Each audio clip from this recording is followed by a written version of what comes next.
Meus irmãos e minhas irmãs, paz e bem. Continuamos a acompanhar a história de glória, de pecado, de arrependimento, de perdão de Deus do nosso grande Davi.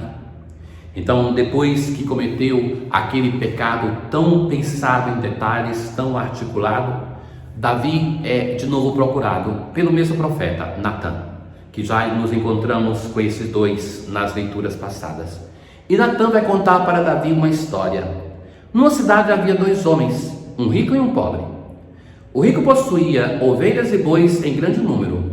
O pobre possuía somente uma ovelha pequenina. Era para ele com uma filha. Veio um hóspede da casa do rico, e o rico não quis matar um dos seus animais para servir ao hóspede. Então ele decide matar aquela do pobre. Foi, apoderou-se da ovelhinha do pobre e preparou-o para o visitante.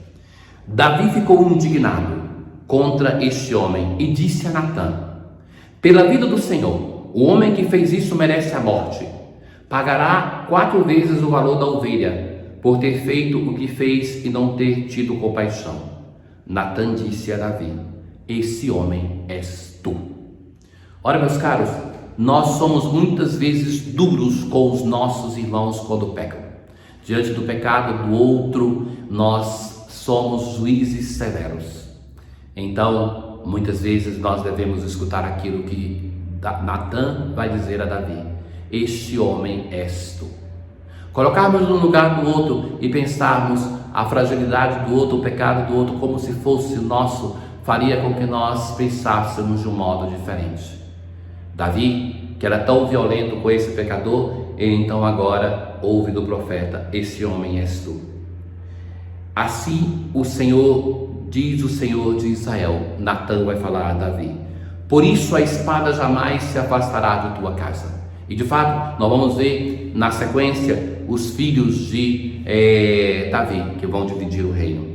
Na tua própria casa farei surgir o mal contra ti, e tomarei as tuas mulheres sob os teus olhos, e as deixarei a um outro, e ele se aproximará das tuas mulheres à luz do sol.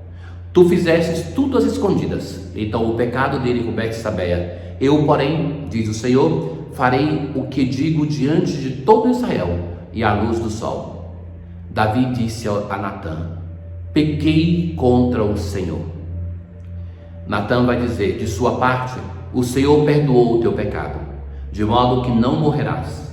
Entretanto, por teres ultrajado o Senhor com o teu procedimento, o filho que nasceu morrerá. E Natan voltou para sua casa. O Senhor feriu o filho que a mulher de Urias tinha dado a Davi, e ele adoeceu gravemente. Davi implorou a Deus pelo menino e fez um grande jejum. E voltando para casa, passou a noite deitado no chão, em jejum e oração. Então, o Senhor não vai retirar de Davi a bênção messiânica. A promessa que ele tinha feito, que vou construir para ti uma casa, não foi questionada pelo Senhor. Mas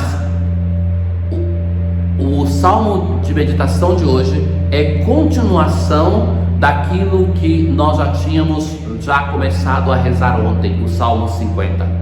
E vai dizer assim: criai em mim um coração que seja puro. Depois de ter se arrependido, de suplicar o perdão de Deus, ele agora pede a graça para sair dessa situação de pecado. Dai-me de novo um espírito decidido. O estado do pecado nos torna pessoas frágeis, que não somos capazes de decisões. Ó Senhor, não me afasteis de vossa face, nem retireis de mim o vosso Santo Espírito. Dai-me de novo a alegria de ser salvo. Restitua-me a alegria depois do pecado com o vosso perdão, e confirmai-me com espírito generoso. Ensinarei vosso caminho aos pecadores, e para vós se voltarão os transviados. Da morte como pena libertai-me, a morte que é também aquela do pecado mortal, e minha língua exaltará a vossa justiça. Abre meus lábios, ó Senhor, para cantar, e minha boca anunciará o vosso louvor. Na aclamação do Evangelho de hoje, nós vamos assim rezar: Deus o mundo tanto amou, que ele deu o seu próprio Filho. Então, que dá o seu Filho para que nós sejamos salvos através do seu Filho. Então, nós hoje começamos uma parte do Evangelho de Marcos que faz muita referência com a barca. Nós vamos ter diversas vezes a palavra barca. Então é um texto que é uma narração de um episódio que acontece e que muitas vezes nós temos isso na Bíblia. Se narra um episódio para servir de consolação para uma comunidade. Então aquele texto se torna também uma imagem, uma parábola daquilo que se está vivendo. A barca, na tradição bíblica, é o símbolo da igreja. Então a igreja que é a barca, e o mar é o símbolo do mal. Então a igreja está neste mundo que não a quer, no meio do mar. E agora então nós temos elementos para entender o que acontece. Jesus vai dizer aos discípulos: vamos para outra margem. Eles despediram a multidão e levaram Jesus consigo, assim como estavam na barca. Havia ainda outras barcas. Começou a soprar uma ventania e já começava a encher a barca. Jesus estava da parte de trás dormindo sobre o travesseiro. Então Jesus está ali e dorme enquanto tem uma tempestade. Isso, meus caros, é o prenúncio daquilo que vai acontecer no momento da paixão, morte e ressurreição de Jesus. Lembram da decepção dos discípulos de Emaús? Nós esperávamos que ele fosse o libertador de Israel, mas já se passaram 3 dias.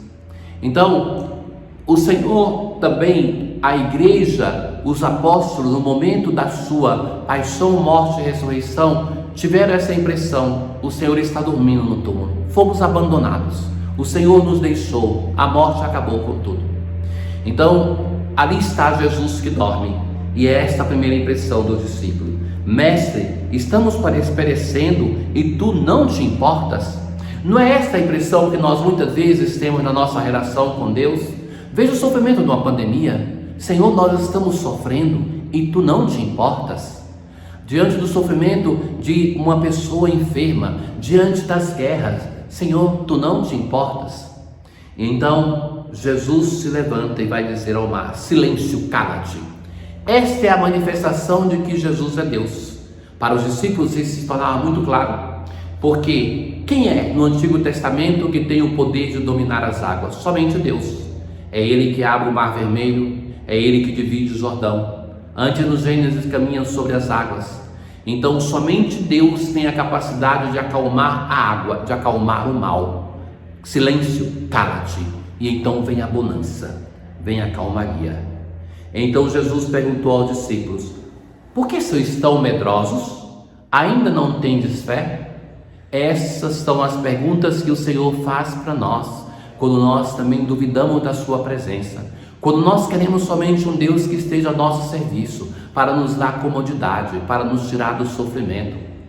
Por que sois tão medrosos? Ainda não tendes fé? Na verdade, o grande opositor de Deus na nossa vida não é tanto o demônio como a gente pensa, mas o medo. É o medo que nos atrapalha de viver a fé. É o medo que nos atrapalha de nós nos jogarmos da barca no meio da tempestade e termos serenidade, porque sabemos que o Senhor está conosco, que não nos abandonará. Eles sentiram um grande medo e diziam uns aos outros: quem é este, a quem até o vento e o mar obedecem? Então, assim que isso chamava a atenção, isso assustava. Quem é este? A admiração que se fala das Sagradas Escrituras é o primeiro passo para a fé. Ainda não é uma fé de verdade, porque a fé é um evento pascal. Eles por agora estão só admirados. A fé vai ser uma fé pós-pascal, quando vão acreditar no ressuscitado. Na oração pós-comunhão de hoje nós dizemos assim: concedei-nos, Deus Todo-Poderoso, que tendo recebido a graça de uma nova vida, sempre nos gloriemos dos vossos dons. A graça de uma nova vida. Que vida é essa? A vida nova na graça de Cristo, que nós recebemos no batismo, e que o sacramento da reconciliação é chamado de um novo batismo, porque sempre de novo nos restitui a vida na graça. Então, para que nos gloriemos dos vossos dons, sejamos fiéis a estes dons. Tenham todos um bom dia. O Senhor esteja convosco, Ele está no meio de nós. Abençoe-vos o Deus Todo-Poderoso, o Pai, o Filho e o Espírito Santo. Paz.